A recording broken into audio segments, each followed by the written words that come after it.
Once again खुदावंद के बाबरकत नाम में आप सबकी सलामती हो और आप सबको यहाँ पर फिर वेलकम कलवी चैपल नॉर्बरी में। तो खुदावंद का शुक्र अदा करते हैं कि आज हम फिर उसकी बारगाह में उसकी बादशाही की बातें सुनने के लिए हाज़िर हैं। तो जैसा कि हम अपनी रूटीन के मुताबिक स्टडी कर रहे हैं life and ministry of Jesus Christ in chronological order, तालीमात और हयातुल मसीह सिलसिला बसिलसिला तरतीब के साथ। तो आपको याद हो अगर लास्ट टाइम हमने कहाँ पे छोड़ा था, मैं इसलिए कभी कभी आपसे पूछता हूँ रिमाइंड कराने के कि आपका हमारा लिंक बन जाए कि कहाँ हमने छोड़ा था, कौन सी किस्त थी कह सकते हैं। मैं अगर आप किसी टीवी चैनल पे किसी ड्रामे को फॉलो कर रहे हैं तो मैं अगर उन लोगों से पूछूं पिछले ड्रामे की, वो पूरा ड्रामा आपको सुना देंगे, पिछली किस्त। तो मैं यही कहने लगा हूं, ड्रामा अगर याद रहता है तो रियलिटी कितनी नहीं याद रहनी चाहिए, हैं?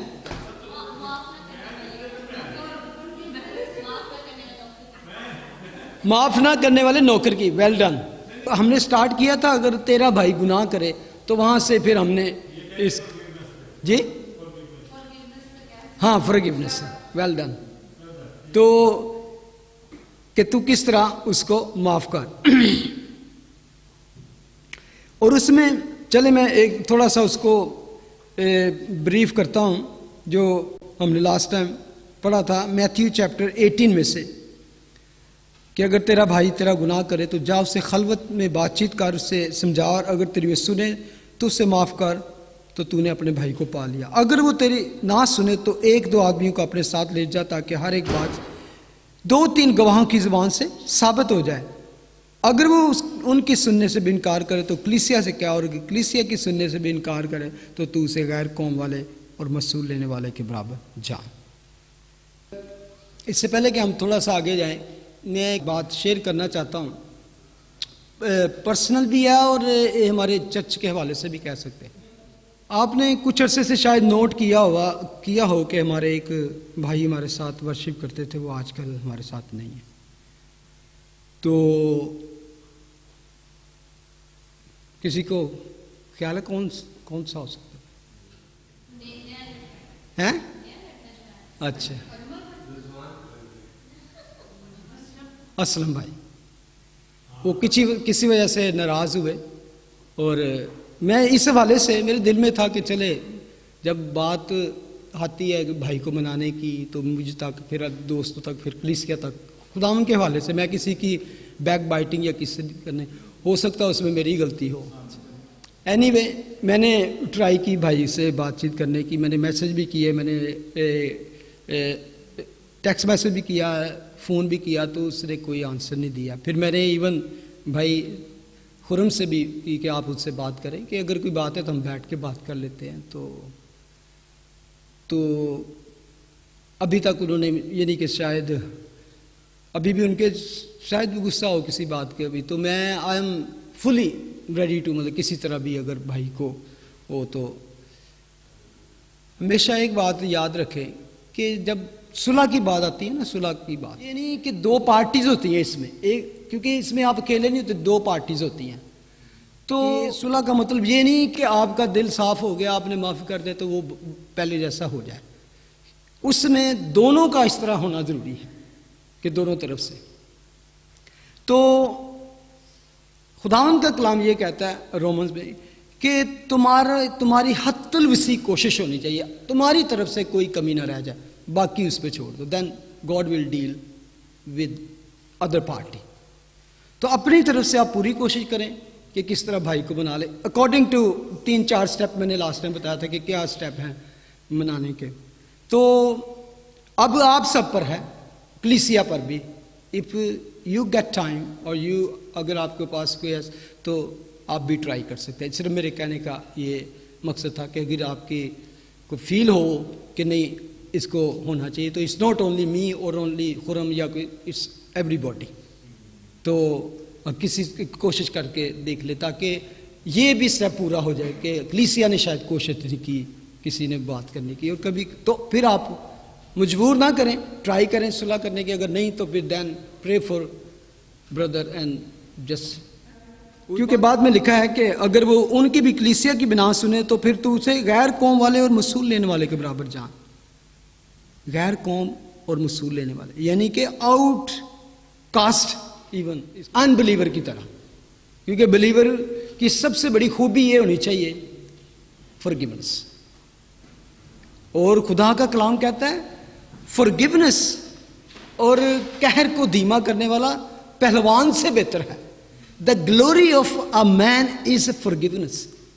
लुक ओवर, ये पास ओवर, कि अगर कोई ऐसी बात है, कई लोग समझते हैं कि मैं शायद ताकतवर हूं, पहलवान हूं, तो मैं जब तक डिफीट नहीं कर दूंगा, मार नहीं लूंगा, बदला नहीं ले लूंगा, तो तब तक मैं पहलवान नहीं कहलाऊंगा। लेकिन खुदा का कलाम कहता है माफ करना पहलवान से भी बेहतर है।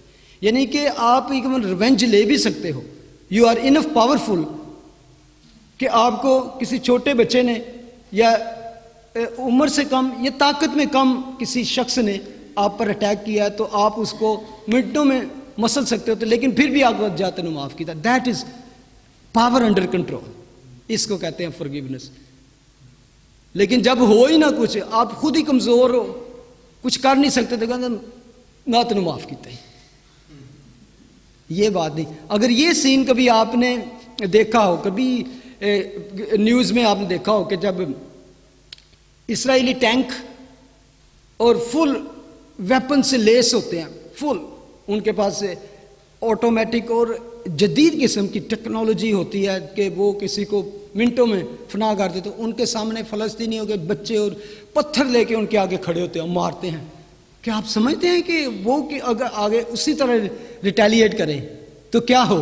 आज जितने सालों से कह रहे हैं एक उनकी पूरी पूरी नस्ल खत्म कर दें वो, लेकिन वो गन्ने हाथों में पकड़ी हैं और ऐसे आप अपने को बचाते फिरते हैं। अगर आपने इवन ये पिछले दिनों में जो नाइफ अटैक हो रहे हैं उसमें देखे, वो नाइफ लेके पीछे भाग रहा है, उसने गन पकड़ी है तो वो आगे लगा हुआ है, पीछे वो है, यानी कि वो गन से उसको मार नहीं रहा। और अभी उन्होंने इस तरह का लॉ पास किया कि अगर ऐसा हो जाए तो फिर उनको शूट करना पड़ेगा। यानी कि ये है पावर अंडर कंट्रोल, और that was the power Jesus was holding when he was on. कि उसको थप्पड़ मार रहा है कोई, उसके बुरा भला कह रहा है, उस पर थूक रहा है, तो he was not saying anything, he was just saying forgiveness का पैगाम। तो मैं इस चीज को इसलिए कह रहा हूं कि आप पर ये, आपके पास ये अथॉरिटी है कि तू उसको गैर कौम वाले और मसूल लेने वाले के बराबर जान। यानी कि मुझे इस पे भी बड़ा हैरान था कि यह कि हमारे पास ऐसी अथॉरिटी है कि हम उसको कहते हैं कि no you are like unbeliever. तो आगे वर्ष जो थी, वर्ष 80 में लिखा है, मैं तुमसे सच कहता हूं कि जो कुछ तुम जमीन पर बांधोगे वो आसमान पर बंधेगा, और जो कुछ तुम जमीन पर खोलोगे वो आसमान पर खुलेगा। दैट इज अथॉरिटी, क्योंकि heaven is with you and earth is with you. यहां पे दोनों चीजों की, कि जब तुम ये अथॉरिटी यूज करोगे, हेवन यानी कि खुदा तुम्हारे साथ है, he is giving you this authority, और उसके साथ जमीन भी। फिर वर्स 19 में लिखा है, फिर मैं तुमसे कहता हूं, पहले उसने खुदावन ने कहा कि आसमान तुम्हारे साथ है, हेवन जब कहते हैं दैट इज गॉड, फादर की बात की जा रही है। और फिर खुदावन कहता है मैं तुमसे कहता हूं कि अगर तुम में से दो शख्स जमीन पर किसी बात के लिए जिसे वो चाहते हो इत्तेफाक करें, तो वो मेरे बाप की तरफ से जो आसमान पर है उनके लिए हो जाएगी। यहां पर फिर दो बातें, मैं तुमसे ये कहता हूं और फिर आसमान पर जो बाप है, उस दोनों की यानी कि मर्जी के साथ ये हो जाएगी। क्यों? इसका क्या इसके आगे रीजन दे दिया है। वर्स 20 हमेशा याद रखें, दैट इज अ वंडरफुल और great claim, a big claim, no one ever did that. Verse 20, क्योंकि जहां दो या तीन मेरे नाम पर इकट्ठे हैं, मैं वहां मैं उनके बीच में हूं। बिग क्लेम, क्या इसमें क्लेम क्या है?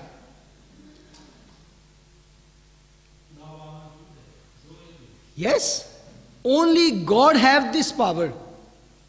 कि everywhere, he is everywhere, every time, any time मौजूद है।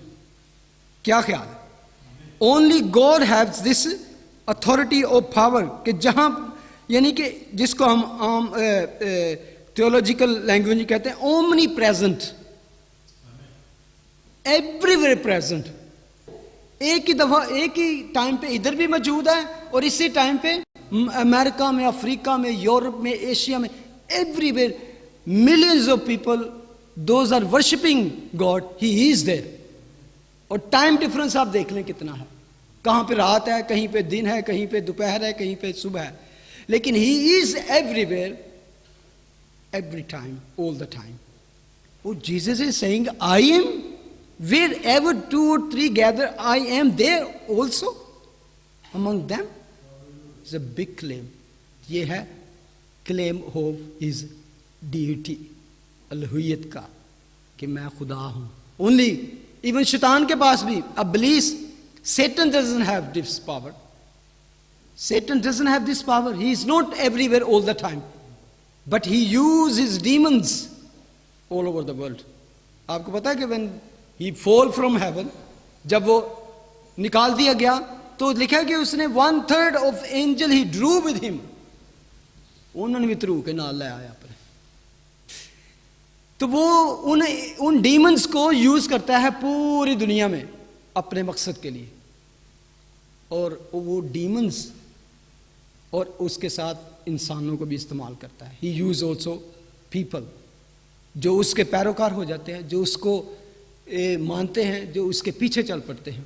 इसके लिए थोड़ी सी एग्जाम्पल मैं नेक्स्ट वीक भी बताऊंगा आपको कि किस तरह वो आज लोगों को यूज़ करता है, वो स्पेशली म्यूज़िक के हवाले से। ही इज़ यूजिंग हॉलीवुड और ग्रेट बैंड्स, रॉक बैंड और this kind of thing, drugs, fame, sex, this is all people are selling their self to devil to get these all things. Or these are the primary 3-4 things, richness linked with bands. We will talk about this next week. Okay, लिखा है क्योंकि जहां 2 या 3 मेरे नाम पर इकट्ठे हैं वहां मैं उनके बीच में हूं। हमेशा याद रखें कि ये जो क्लेम है खुदा उनका, this is the greatest claim of his deity, उसकी अलुहियत का, उसकी खुदाइयत का, कि आई एम गॉड, उसके खुदा होने का ये एक बहुत बड़ा क्लेम है। आमीन।